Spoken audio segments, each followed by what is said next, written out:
എത്ര നൈവേദ്യങ്ങൾ ആനയിക്കുവാൻ വാദ്യമേളകൾ അപ്സരസുകൾ നിന്റെ ദാസികൾ തേരിറങ്ങി വന്ന രാജകന്യയോ ദേവലോക നർത്തകിയാം മങ്കയോ തേരിറങ്ങി വന്ന രാജകന്യയോ അയ്യോ ദേവലോക നർത്തകിയാം മങ്കയോ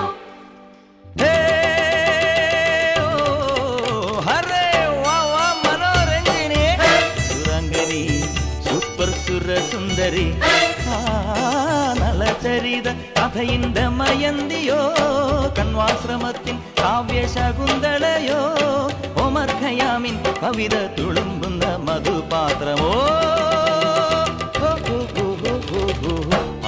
മനോരഞ്ജിനി സുരാംഗനി സൂപ്പർ സുരസുന്ദരി